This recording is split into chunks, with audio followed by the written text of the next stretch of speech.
All right, so I've had some people ask how I make my goose food, so I thought I would make a video and show y'all how I do it. The reason I started making it this way is it's closer to their natural diet, and for me, I don't have any pasture land here, so the geese don't have anywhere that they can graze, so I have to make that grass up. If you've got an area where your geese can graze year-round, then you might not need to do this, or maybe you just want to do this in the wintertime when they don't have any access to grass to graze on. But we don't have any pasture area here at all, so that's why I do this. What I do is I get this product right here.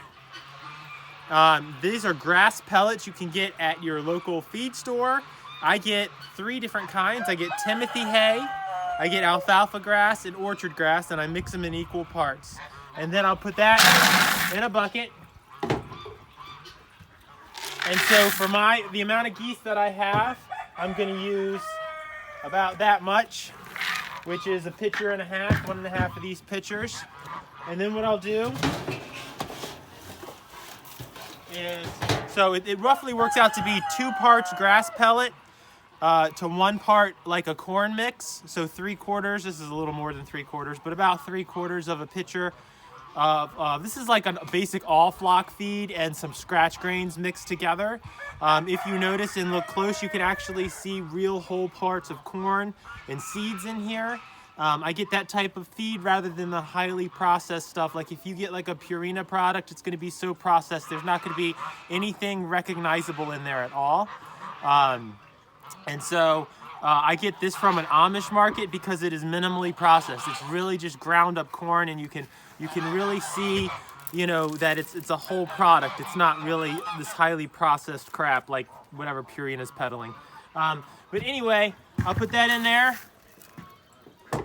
Now another thing that we'll do, I don't have any right now, is we'll actually ferment the corn feed for 3 days first. That's one of the things I prefer to do, but I don't have any of that right now. It's a little harder to ferment the feed in the wintertime because it needs to be warmer, so we ferment less of it. But in the summertime, instead of doing just the dry corn, I'd be mixing it in after it has been fermented for 3 days. But you can just do the dry corn. And then all you do is you take your bucket and you put a bunch of water in it, and you kind of have to play with this amount, but usually 2 or 3 inches above your grass pellets in there is enough.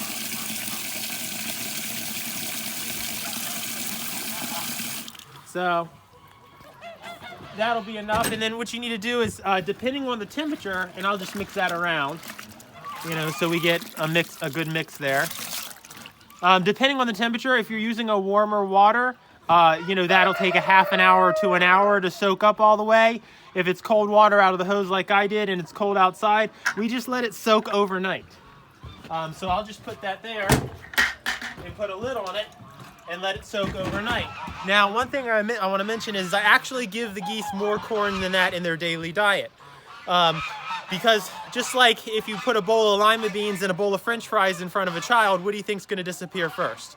Well, the corn is the french fries, the grass is the lima beans. So what'll happen is your geese will go and they will pick through and eat mostly the corn, leaving a lot of the grass behind. They still eat a lot of the grass, but they'll pick out all the corn, and when there's no corn left, they'll lose interest in the grass. So what I do is in the morning, I give them that feed mix.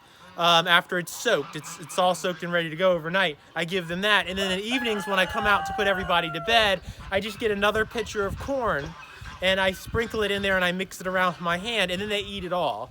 And so basically the mix ends up being about a 50-50 mix, about half corn and half grass.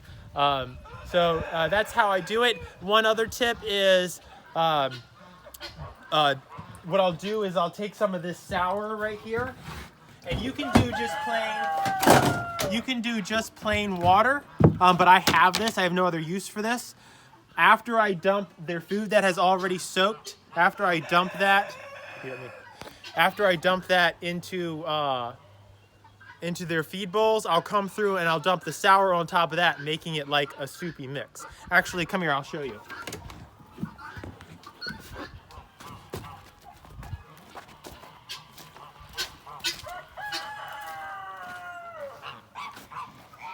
All right. Come through here.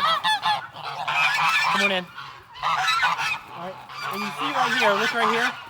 This is their food, and you can see they've already started to pick some of the corn out of it, but this is, even though it's soaked, it still looks pretty dry, and the geese like it soupy. So I'll just, and you can do this with just water if you don't have a sour.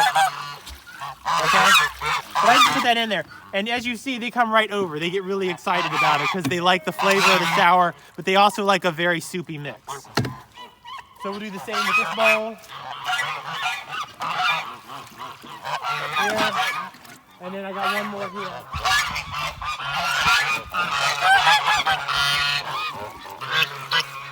Okay, and so now we have a very soupy mix for the birds, and that's how they like it. And like I said, you can just do that with water if you don't ferment your feed.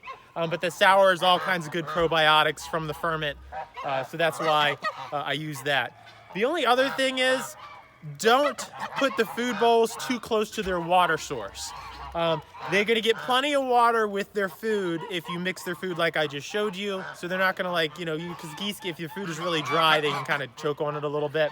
So you don't have to worry about that because this is nice and soupy. But if you put their feed too close to their swimming pool or whatever, they will take huge beakfuls of that food and they'll walk over to their pool and they'll rinse out all of the grass and they'll eat just the corn. And you'll end up with all of the grass you just worked to mix into their food. It'll just end up in the bottom of their water source. So I try to keep their feed a decent walk away, and they're less likely to do that. But anyway, that is how I make up their feed. The brand of the grass pellet I use is called Stand Lee. I don't know that it really matters. I would say that at the feed store they have pellets, and then they have like cubes. Grass cubes. I would not recommend getting the grass cubes. They're too big. They take forever to soak. Also, the grass pieces inside of the cubes are much larger. And so I would have more concern with like an impacted crop that way.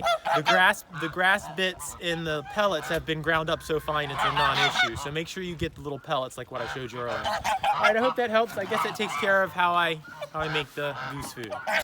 All right, guys, so that's how I make the goose food.